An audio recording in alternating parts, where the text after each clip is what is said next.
Speaking. How may I help you? This is Tommy Bryson. How are you? You set up a call with me? Um, I'm not. I'm sorry. Where are you calling from? This is Tommy Bryson. You set up a call with Oh my me from gosh. YouTube. Oh yes. I'm so sorry. I'm so sorry.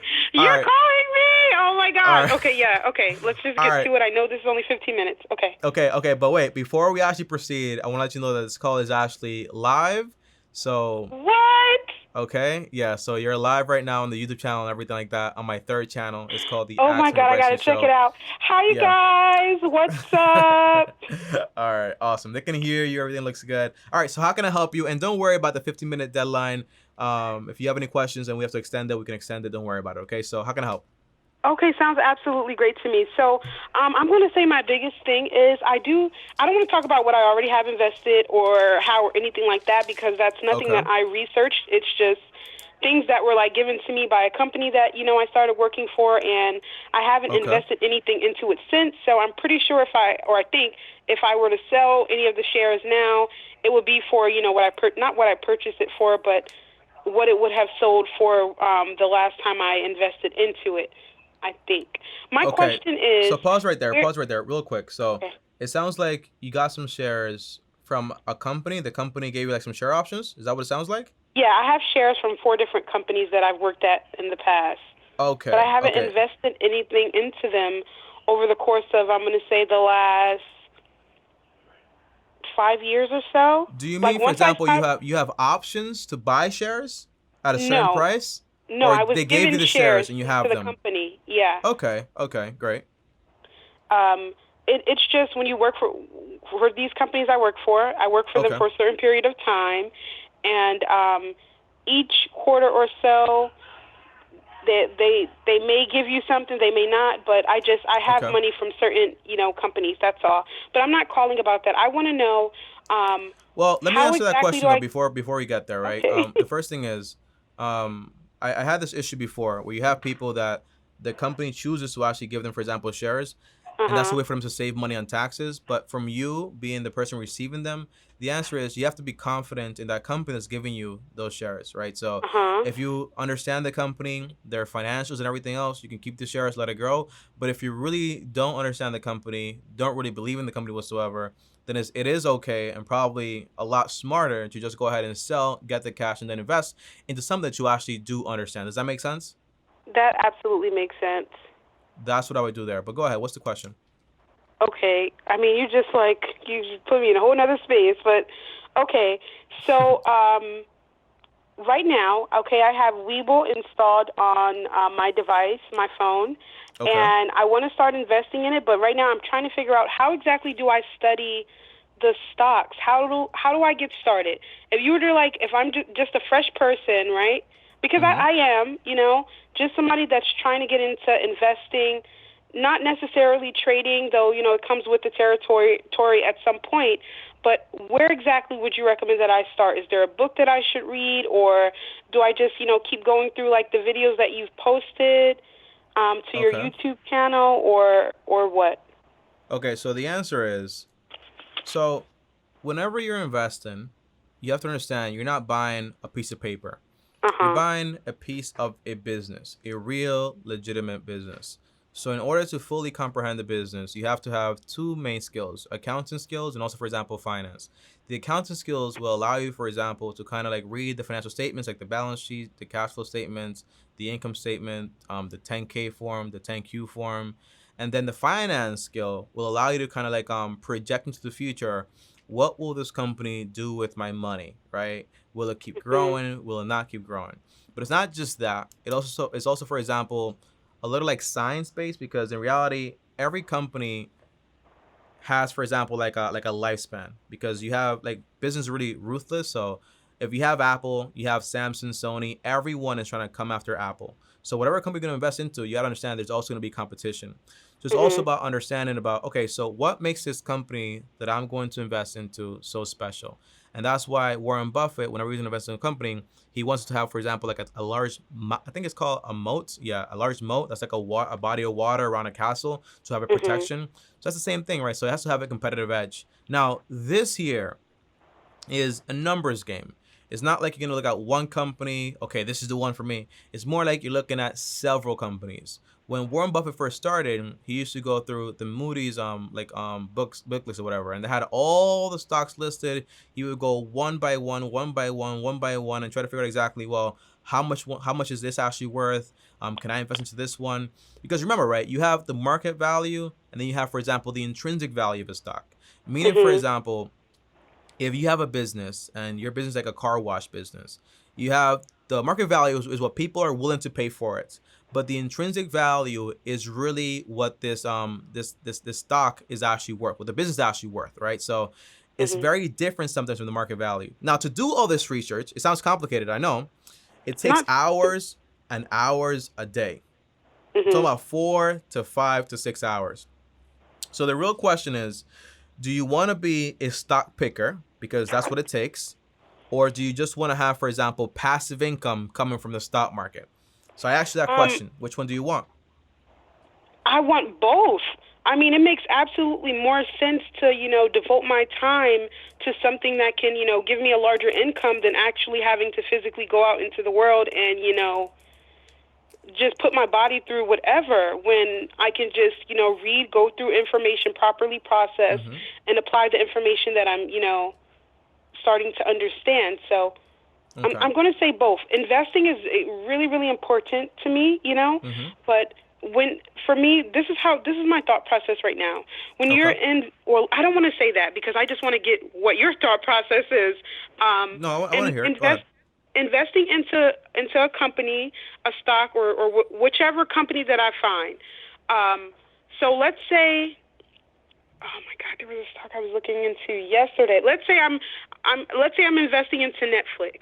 Okay. So I'm gonna put a certain amount of money through Webull and purchase a certain amount of shares. I don't know if that's offered on there. I'm just saying that it is. For a point. But I'm gonna put a certain amount of money through Webull, purchase a certain amount of shares, and then from there I would just allow that to sit, unless, like, how I've been thinking is, unless the market drops, then I would sell the shares that I have and then repurchase, because I feel like I'll have more shares for lesser amount of money. Let me pause you there, right?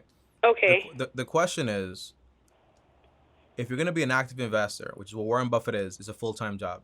So that's hours and hours of just analytical work. I decided that's not what I want to do personally. If you want to do that, that means, for example, I recommend 2 books, right? You have the Intelligent Investor by Benjamin Graham.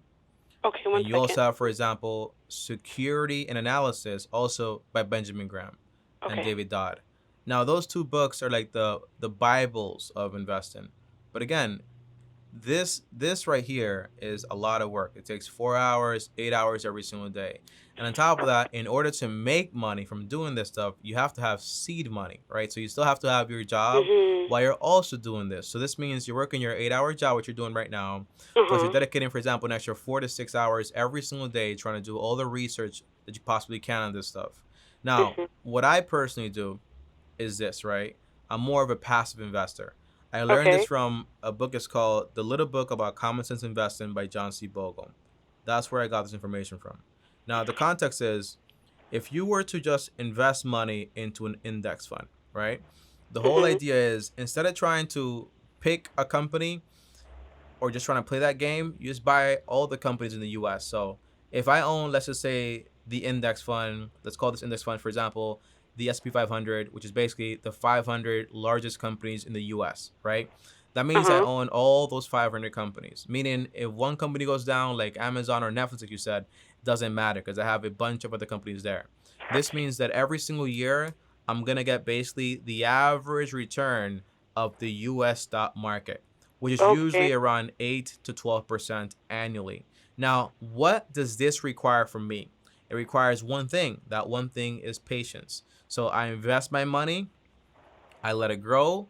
Over the long term, I'll have, for example, a good amount of money in there. But this allows me to focus my energy on the things I really care about. Again, right, when Warren Buffett goes into investing, he became a millionaire, I think, by age 30. So it took him a while. And even before that, he had to make a good amount of money to then use that money to make more money, It's kind of like a compounding game, right? That's the whole process. So if what you want to do and you're good with this stuff, you want to learn accounting and finance and study this stuff for 4 to 8 hours every single day, that's fine. But you can't be a part-time investor. It's a full-time job. That's what I'm saying. But if what you want is just to build passive income, which is fine, then I would recommend, for example, index funds and investing into your retirement accounts. So let's just say my math is simple. I did a video on this today. Actually, it's going to come out pretty soon. My math is Okay. simple, right? You follow the 4% rule. Meaning, for example, you find out exactly how, okay, let me ask you a question. How much money would you want to get paid every single year in passive income for you to be okay? Oh my gosh. So we had the I'm so dog. sorry, my dog started barking. Can you say It's that again? okay. You said how much money would I want to get paid?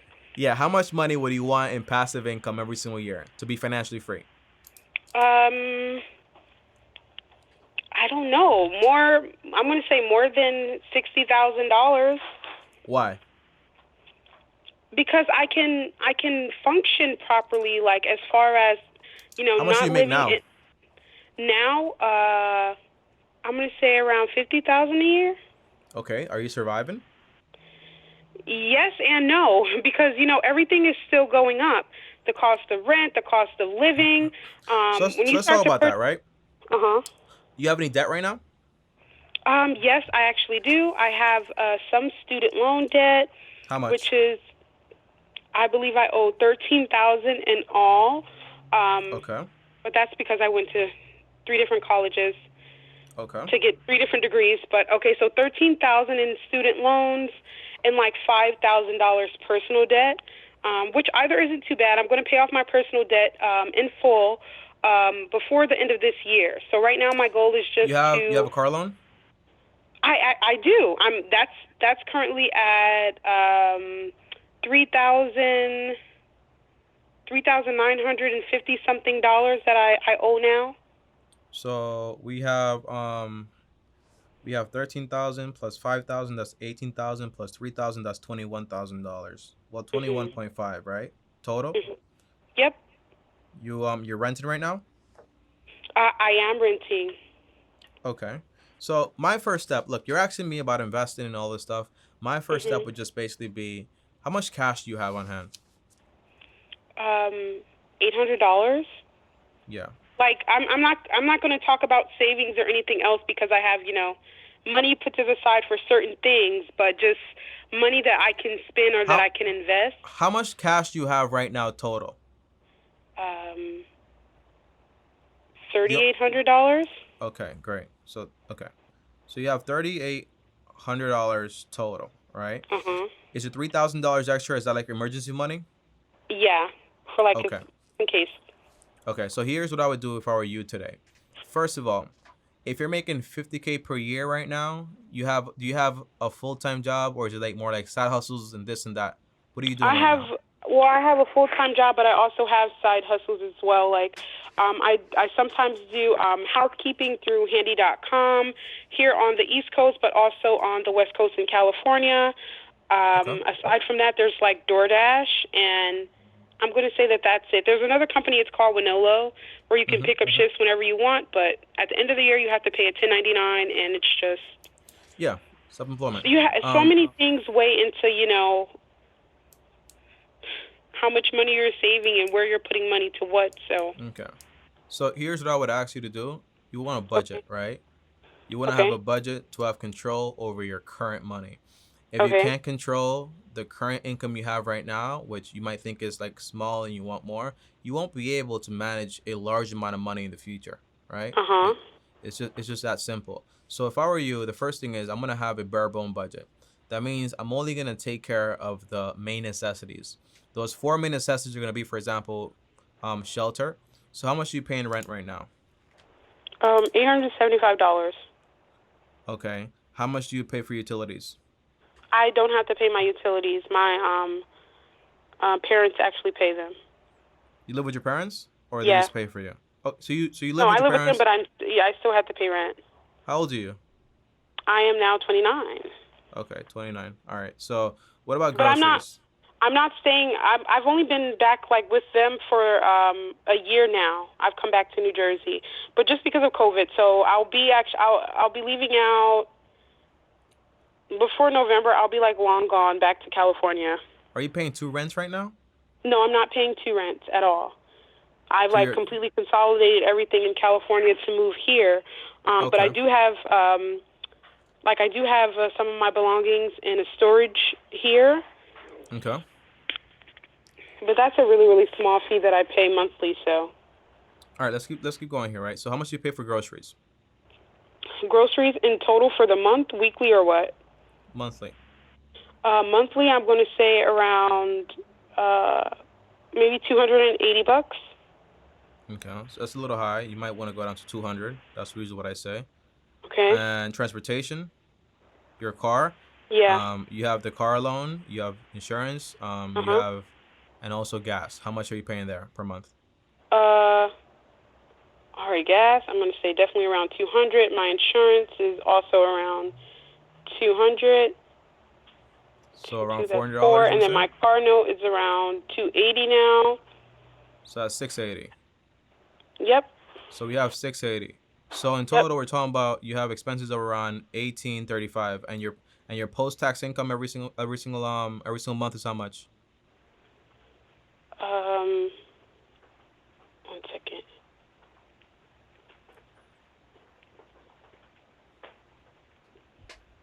So for 4,500. So $4,500 is what you bring in every single month in Yeah. total after taxes. Yeah, that's not with I'm not including any sort of side business because Okay. those are just things that I do. That's not any sort of guaranteed income, but Now my just with question my is, yeah, full-time okay. job. My question is this, right?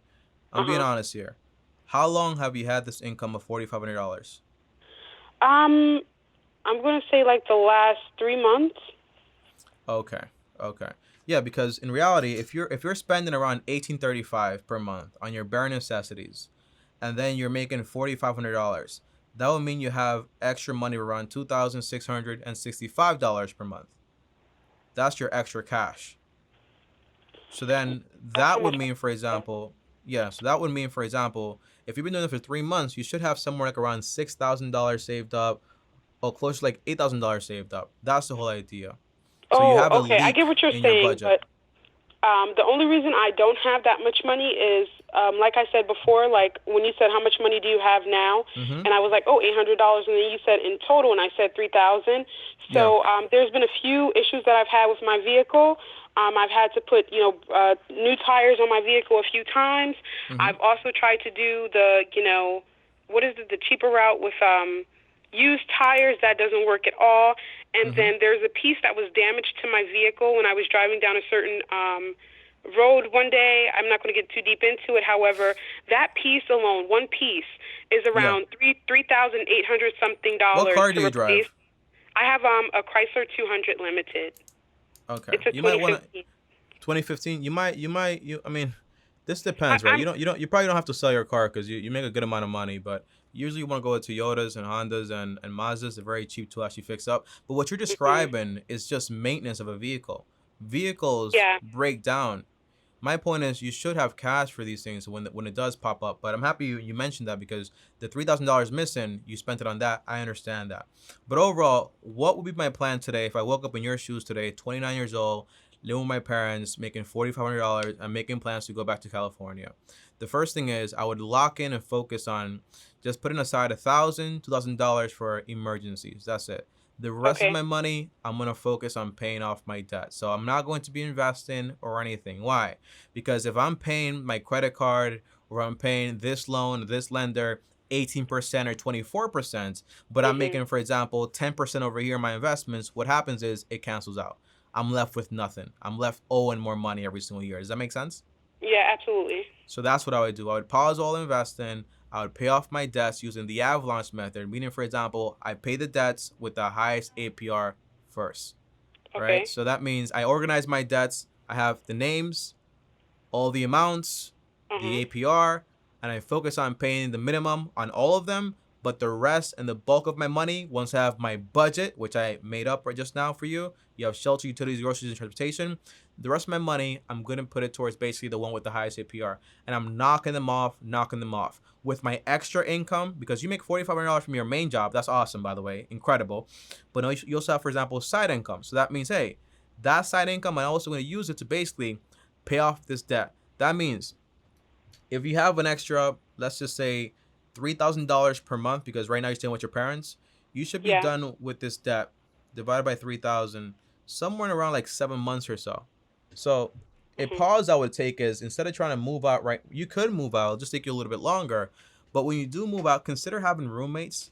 You just can't afford an apartment by yourself right now with all this debt.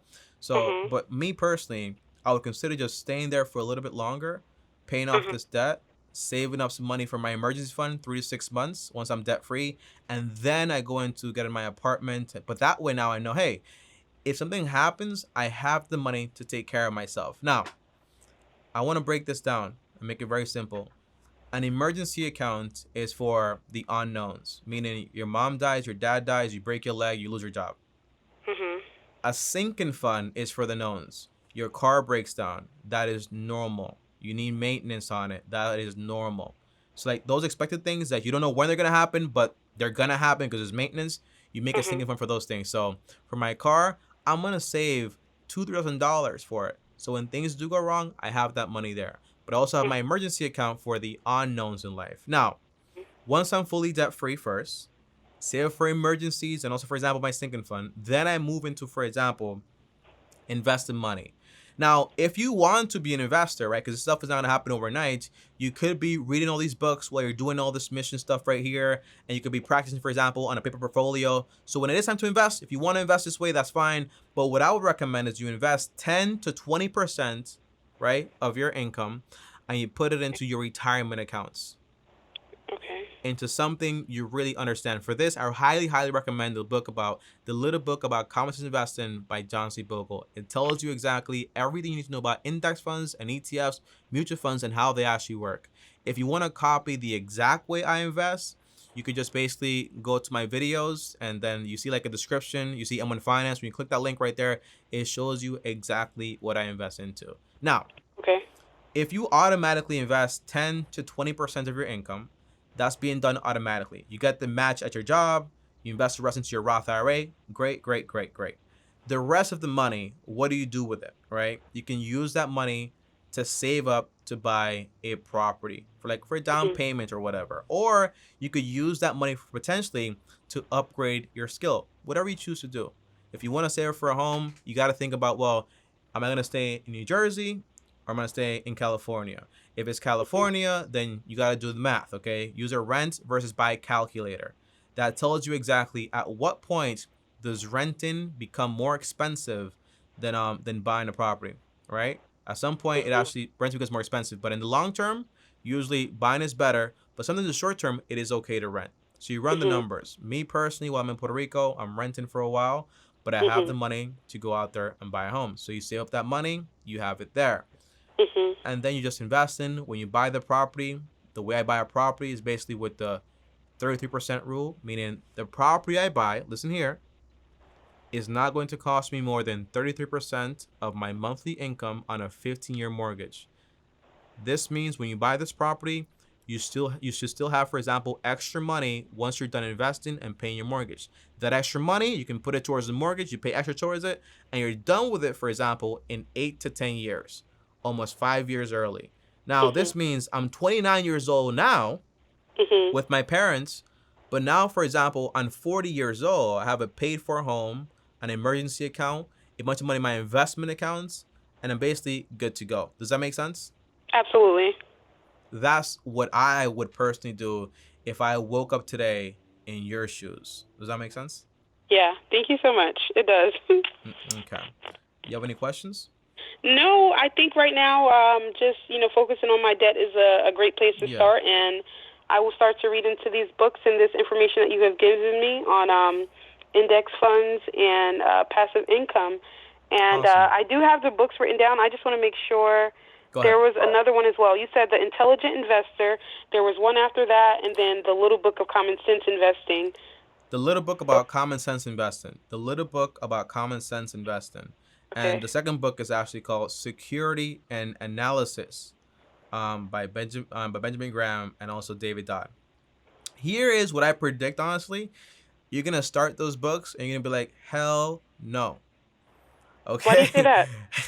Because look, investing is super. I mean, you sound like you're very entrepreneurial. I mean, what's your goal, right? What do you want as far as money? You want financial freedom, like more money coming in than going out? Of course, I want residual income. Yeah, and it doesn't That's take that that's to do cool for that. me. That's what I'm saying. It doesn't take that to do that. That's the main thing. So you can have a full-time job, you can have side hustles, and you can be fully financially free in under like 10 years. But if you do, for example, when it comes to investing, it takes a lot of capital. That's one part. It takes a lot of Mhm. patience, and it builds up over time. And it's a full career. And it's something that Peter Lynch himself says you usually want to start when you have no debt, and you also have, for example, a home that's actually paid off. Because investing, by the way, no one's perfect. Warren Buffett has made mistakes that have basically set him back a little bit. Mhm. So you'll probably make mistakes also. But if you do, Mhm. for example, passive investing, it's just like kind of like a bulletproof way to kind of invest, because the only way it shuts down for you is if, for example, we have World War III, America shuts down, the entire world shuts down. Because the portfolio I give you, it has, for example, investments in the US, outside of the US, in the bond market, in the real estate market, in the small cap market, in all those areas. So that way, when things go down, you're taken care of from another side. Does that make sense? Yeah. That's the whole idea. That's why I say it. But good luck. If you like it, you All like right. it. And don't be afraid to pivot. It's okay. All right. All right. Yep, sounds good to me. Thank you so much. I greatly Thank you. appreciate it. Have a good day. You too. Thank you so much. Bye bye. All right. Bye-bye.